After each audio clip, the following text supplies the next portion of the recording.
السلام عليكم. اليوم غادي نديرو واحد الوصفة رائعة للسعال، كتصلح للصغار والكبار. كنحتاجو غير جوج المكونات، هما البصل، بصلة كبيرة بيضة ولا حمراء، ومعلقة كبيرة ديال العسل. من الافضل العسل يكون حرة. الان دابا غنقطعو البصلة زوج هكا شرائح طويلة هكا. غادي نقطعو البصلة كاملة هكا. دابا غادي نديرو شوف البصله مقطعه هاي شرائح. غادي نديرو معلقه كبيره نتاع ديال العسل هكا، ونخلطوهم مزيان حتى نحيدو كلشي هذاك العسل اللي كاين في المغرفه. اوكي دابا كملنا المغرفه خاويه، حركناه مزيان مع البصله. دابا غنخليوها على جنب هكذا، وغنغطيوها 2 ساعات ونرجعو.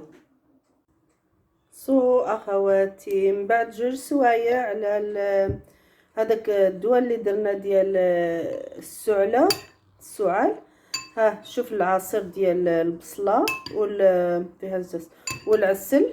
شوف طلق بزاف ديال العصير هنايا ديال البصله والعسل.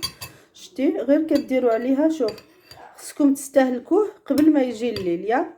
هاد العصير ديال هاد البصله كلوه اليوم. البصله رميوها، شربوا غير هذاك العصير اللي فيه، ولكن شربوه ماشي على واحد المره، يعني شربوه النهار كامل. وانتم كل مره مشيو شربوا منه واحد المغرفه هكاك ولا قداش ما قدرتوا، ولكن قبل ما يجي الليل باش تنعسوا 2 سوايع. ما تشربوهش قبل النعاس 2 سوايع ولا. اوكي. وننبهكم واحد الحاجه، الولاد الصغار قبل عامين اللي ما عندهمش عامين ممنوع تعطيهم العسل. اوكي، راه صعيب عليهم بزاف وما يقدوش عليه. اوكي، يلا بالصحه والراحه. اوكي البنات اللي عجبوا الفيديو، الى وصلتوا حتى لهنايا وعجبتكم الفيديو، ما تنساوش السبسكرايب، الاشتراك واللايك. وشكرا لكم بزاف. سلامه.